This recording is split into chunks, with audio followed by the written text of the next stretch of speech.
आज के राजस्थान बोर्ड के बारे में, जो आपका यहाँ पे 23 दिसंबर को पेपर होने वाला है।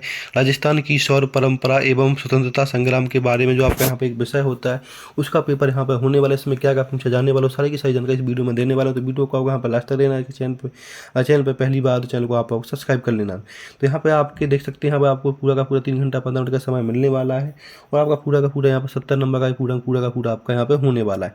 तो जब इस वीडियो में बताने वाला हूँ, वीडियो को आपको लास्ट तक देखना है। चैनल पर पहली बार चैनल को आपको यहाँ पर सब्सक्राइब कर लें। तो यहाँ पर देख सकते हैं कि आपका यहाँ पर क्लास जो आपकी यहाँ पर क्लास 10th है, उसका आज बाद से परीक्षा होने वाला है।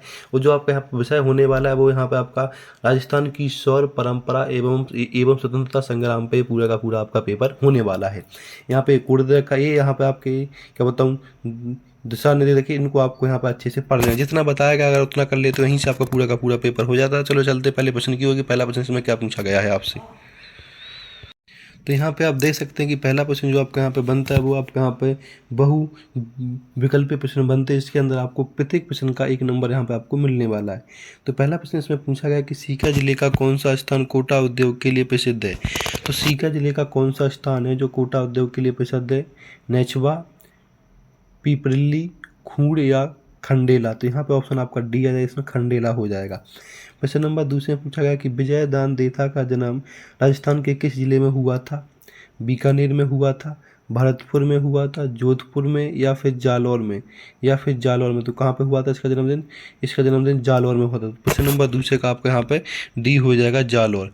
अब हम बात करने वाले प्रश्न नंबर तीसरे की। प्रश्न नंबर तीसरे में पूछा गया कि एशिया का एकमात्र राष्ट्रीय उष्ण अनुसंधान केंद्र कहाँ पर स्थित है?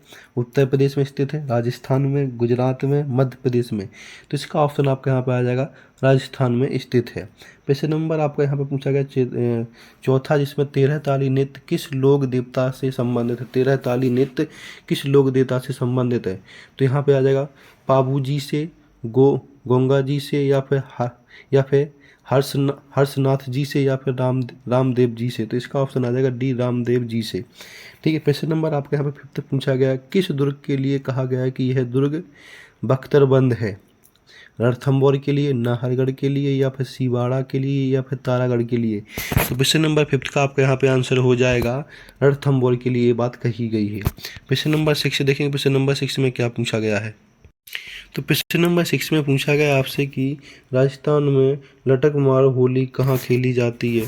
राजस्थान में लटक मार होली कहाँ खेली जाती है? श्री महावीर जी, सालासर, पुष्कर या केला देवी। तो कहाँ खेली जाती है आपको यहाँ पे बता देना है। प्रश्न नंबर 7 में देखिए, जयपुर के चाकसू में किसका मेला लगता है? जयपुर के चाकसू में किसका मेला लगता है? शीतला माता का, या फिर यहाँ पे कहता हूँ सती माता का, या फिर जीड माता का, या फिर करणी माता का। तो प्रश्न नंबर 7 में इसका आंसर आ जाएगा शीतला माता का। प्रश्न नंबर 8 में पूछा गया कि एनलस एंड एक्टिक्यूटीज ऑफ राजस्थान पुस्तक के लेखक कौन है? विजयदान देथा, या फिर लक्ष्मी कुमारी चूड़ावत, या फिर कर्नल जेम्स टॉड, या फिर कन्हैया लाल सेठिया। तो इसमें आ जाएगा ऑप्शन सी आपका 8 का। प्रश्न नंबर 10 में साझी का संबंधित किस देवी से? सीता से, दुर्गा से, उषा से, पार्वती से। इसका ऑप्शन आपका आ जाएगा पार्वती से, प्रश्न नंबर 9 का। अब हम बात करने वाले प्रश्न नंबर 10 की, जिसमें पूछा गया कि जालौर का प्रसिद्ध नृत्य कौन सा? घूमा नृत्य, गरबा नृत्य, ढोल नृत्य या चंग नृत्य। तो यहाँ पे आ जाएगा ढोल नृत्य।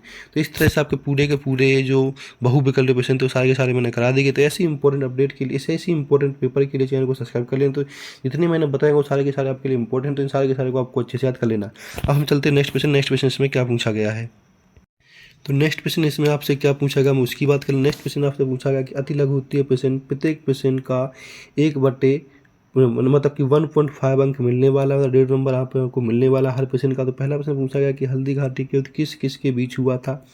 प्रश्न नंबर पहला पूछा। प्रश्न नंबर दूसरा पूछा गया कि यहाँ पे धरती धोरा री गीत के रचयिता कौन है, किसने गाया था? इसके बाद प्रश्न नंबर तीसरे में कच्ची घोड़ी नृत्य किस अवसर पर किया जाता है? प्रश्न नंबर 4 में पाली जिले का सबसे बड़ा जैन मंदिर कौन सा है? प्रश्न नंबर 5 में एरिक डिक्सन ने भारत की मोनालिसा किसे कहा है? तो इस तरह से आपके जो यहाँ पे अति लघु उत्तर प्रश्न पूछे वो सारे के सारे प्रश्न कराने वाले। तो वीडियो को आपको यहाँ पे लास्ट तक देखते रहना है। तो यहाँ पे प्रश्न नंबर आपका स्टार्ट हो जाता है 7, जिसके अंदर पूछा गया आपसे कि लोक देवता रामदेव जी का जन्म कहाँ हुआ था। प्रश्न नंबर 8 में पूछा गया कि बीकानेर व नागौर के आसपास का क्षेत्र क्या कहलाता है।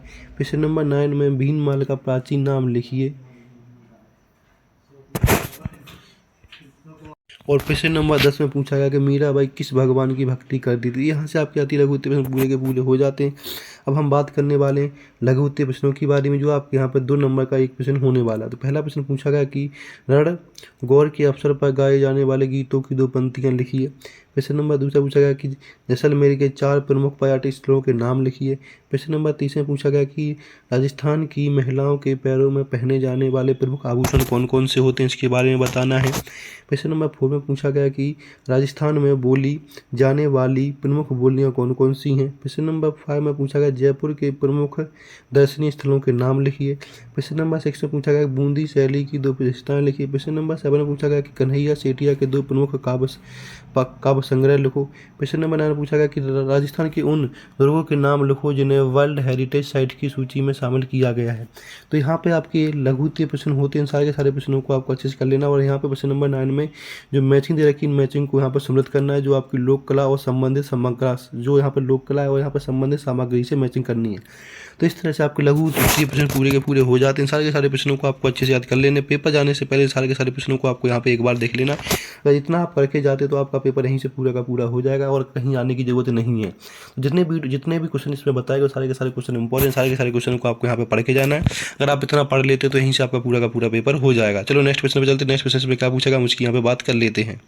तो नेक्स्ट प्रश्न इसमें आपसे पूछे गए हैं वो दीर्घ लघु उत्तरीय प्रश्न पूछे गए, जो आपके यहाँ पर 3 नंबर का एक प्रश्न होने वाला है। प्रत्येक प्रश्न के लिए 3 नंबर आपको मिलने वाले हैं। तो पहला प्रश्न पूछा गया है इसमें चित्तौड़गढ़ के किले पर संक्षिप्त टिप्पणी लिखी है। प्रश्न नंबर दूसरा पूछा गया कि राजस्थानी चित्रकला की प्रमुख शैली का वर्णन का बताऊँ वर्गीकरण कीजिए। प्रश्न नंबर इसमें 3 में पूछा गया कि लोकगीत शास्त्रीय संगीत से किस प्रकार भिन्न है। प्रश्न नंबर 4 में पूछा गया कि विगत और बैली में अंतर स्पष्ट कीजिए। प्रश्न नंबर 5 में क्या बताऊँ कृष्ण भक्त मीरा के जीवन के प्रमुख पहलुओं पर प्रकाश डाले। तो यहाँ से आपके पूरे के पूरे लघु उत्तरीय प्रश्न पूरे के पूरे हो जाते हैं, जो आपके यहाँ पर 3 नंबर के प्रश्न होने वाले थे। ठीक है, अब हम बात करने वाले नेक्स्ट प्रश्नों की। तो नेक्स्ट प्रश्न इसमें आपसे पूछे जाने वो आपके यहाँ पे निबंधात्मक प्रश्न पूछे जाने, जिनका आपको यहाँ पर 4 नंबर, जो आपको यहाँ पर 4 नंबर का एक प्रश्न होने वाला है। तो इसमें आपसे पूछा गया, देखिए पहला प्रश्न पूछा गया कि जालोर के प्रमुख पर्यटन स्थलों का वर्णन कीजिए, या फिर अथवा में हड़प्पा सभ्यता के अवशेषों की प्राप्ति स्थल पर टिप्पणी कीजिए। इन दोनों में से कोई एक प्रश्न करना है तो आपको यहाँ पर 4 नंबर मिल जाएंगे। प्रश्न नंबर दूसरा पूछा गया है कि यहाँ पे दुर्गों के वर्गीकरण पर विस्तृत लेख लिखिए, या फिर अथवा राजस्थान के मंदिर शिल्प की प्रमुख विशेषताओं का